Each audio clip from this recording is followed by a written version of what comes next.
Excusez-moi, non, la prestation de travail. Merci. Donc, le contrat de travail entre protection et recherche de l'égalité, contrairement à la fiction de l'égalité des volontés privées, qui se trouve à la base du Code civil, les parties au contrat de travail, en fait, ne sont pas égales.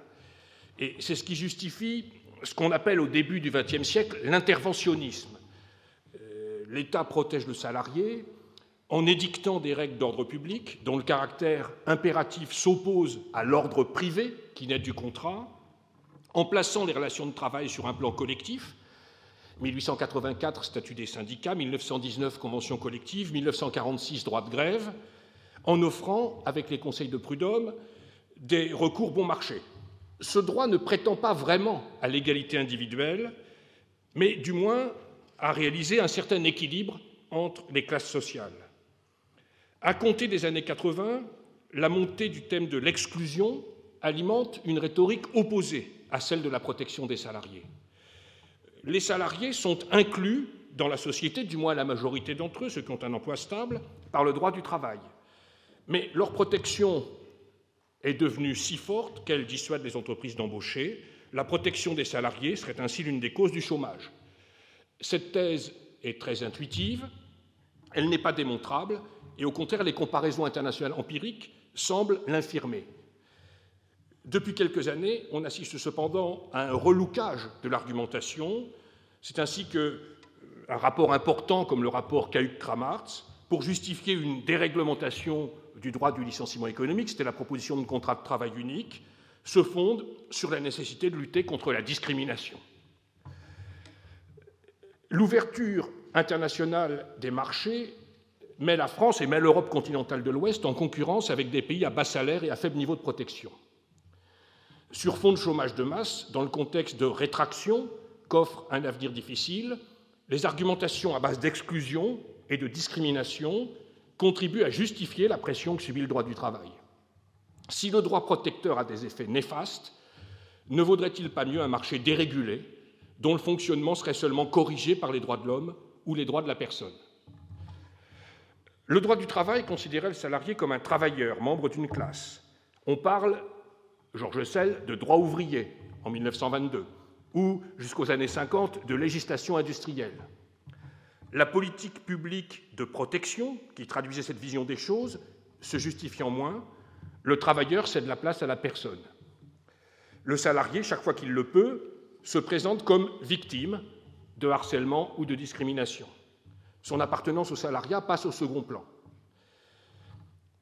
C'est un changement de pied, mais ce changement de pied, dans un premier temps au moins, peut séduire les avocats et même les syndicalistes, parce qu'il permet de mettre en accusation des employeurs. Cependant, en mettant en scène victimes et coupables, on renoue avec une approche traditionnelle de droit civil.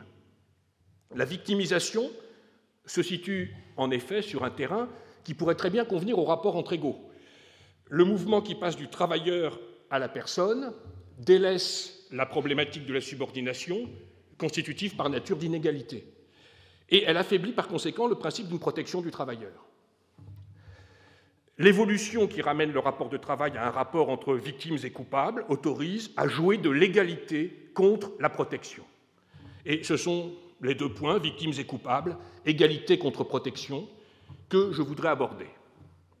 Tout d'abord, victimes et coupables. Et je voudrais citer un éminent médecin du travail qui a été, je crois, membre du Conseil économique et social et qui était à l'origine d'un des premiers projets de loi sur le harcèlement moral dans les années 90. Les salariés que je rencontre dans mon cabinet souffrent. Ce sont donc des victimes.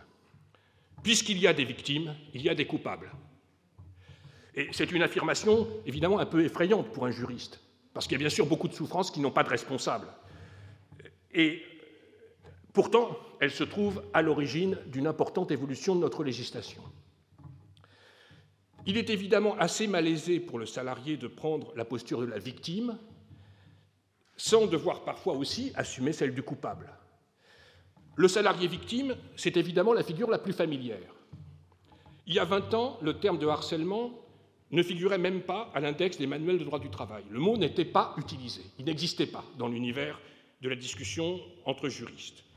La loi du 2 novembre 1992 sur le harcèlement sexuel est la première à employer ce terme, mais elle incrimine encore l'abus d'autorité. La rédaction actuelle des textes, pour l'essentiel, date d'une loi de 2002.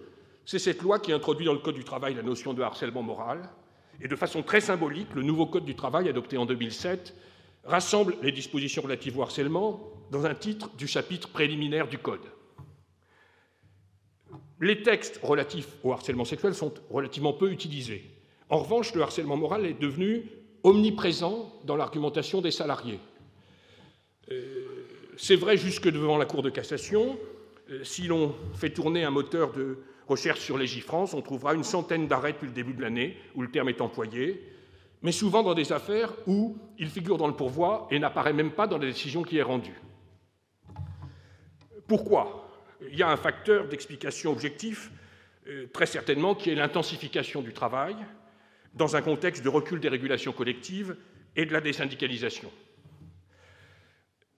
Ensuite, le développement des services, de technologies nouvelles, joue certainement un grand rôle. Mais il y a aussi, me semble-t-il, un facteur d'explication idéologique.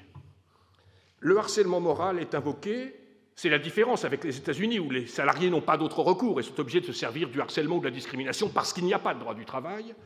Le harcèlement moral est invoqué dans de nombreux cas où les salariés disposent pourtant d'autres arguments très solides de droit du travail, par exemple dans le contentieux du licenciement économique. Je crois que c'est parce que le harcèlement est une forme de violence. Or, l'interdiction de la violence est indispensable au rapport de marché. Sur un marché équitable, et là ça n'a rien à voir avec le droit du travail, c'est vrai sur tous les marchés, l'intimidation, la violence, tout comme d'ailleurs la discrimination, doivent être interdits. Le droit civil des contrats donne réparation aux victimes de fautes. Ce mécanisme, sans doute, paraît à beaucoup de salariés plus porteur que le droit du travail qui impose aux employeurs des responsabilités, non pas parce qu'ils sont coupables, mais parce que la subordination est ce qu'elle est. Le droit du harcèlement, je crois qu'il faut le rapprocher un instant du renforcement, qui est par ailleurs très souhaitable, du renforcement très considérable de la protection du salarié malade ou inapte, que l'origine de son affection soit professionnelle ou ne le soit pas. La réforme de l'entreprise n'est plus qu'un souvenir. Qui pourrait, à l'heure de la mondialisation, penser à réformer les rapports de pouvoir dans l'entreprise ? Le droit des licenciements économiques est souvent stigmatisé. La protection des victimes ne cesse de s'affirmer. Mais si les employeurs doivent mettre chapeau bas devant les victimes, c'est à double tranchant. Les salariés, eux aussi, peuvent être déclarés coupables. Le salarié coupable, pendant longtemps, les textes de droit pénal qui incriminaient spécifiquement les salariés étaient extrêmement rares. Il y avait le délit d'atteinte à la liberté du travail qui remonte à 1864, la violation des secrets de fabrique et la corruption de salariés qui remonte à 1919. À l'origine, conçu comme un abus d'autorité, le harcèlement sexuel, depuis 2002, peut être caractérisé entre égaux.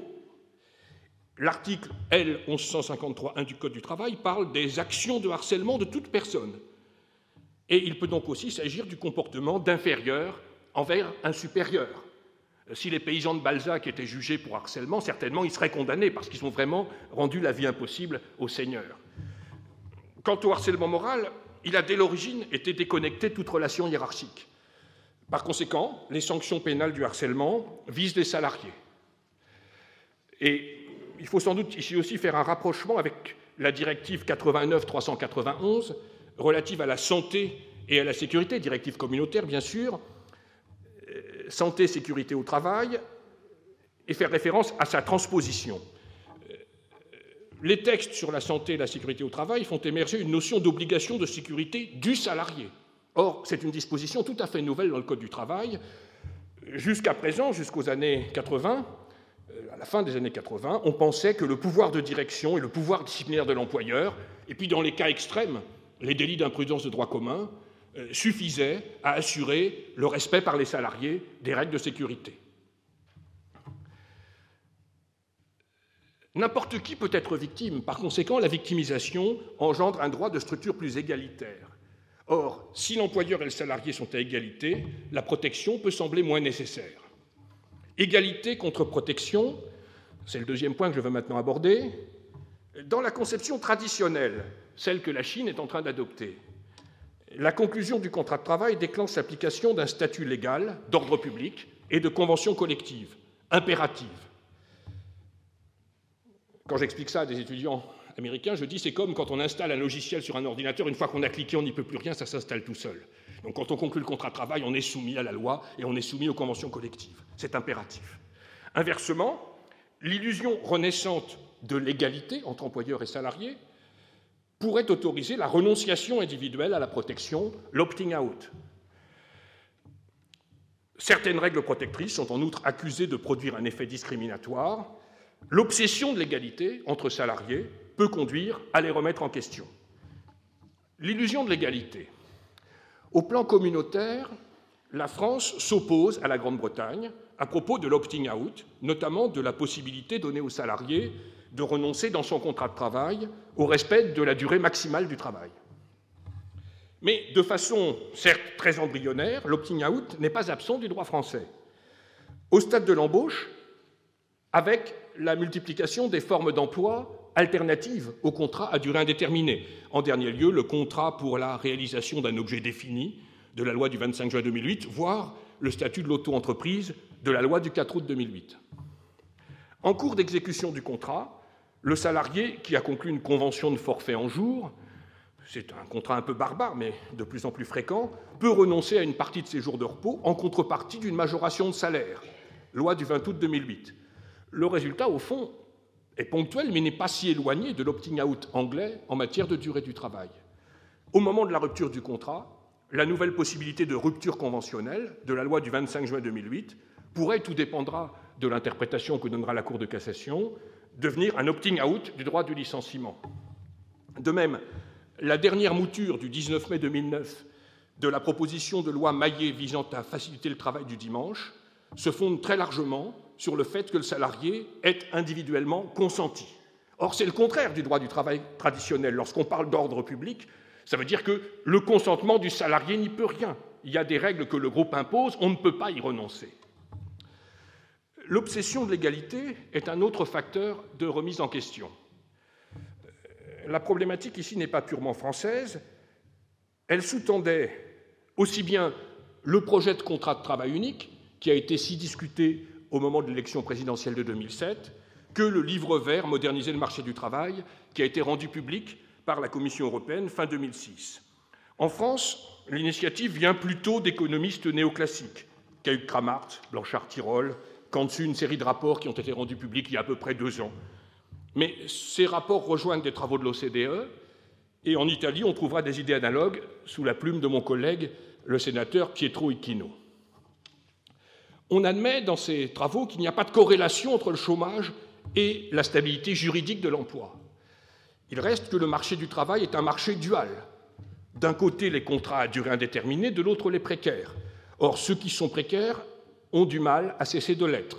Et statistiquement, parmi les salariés stables, les salariés sous contrat à durée indéterminée, les groupes les plus forts, les nationaux, les personnes d'âge moyen, sont surreprésentés.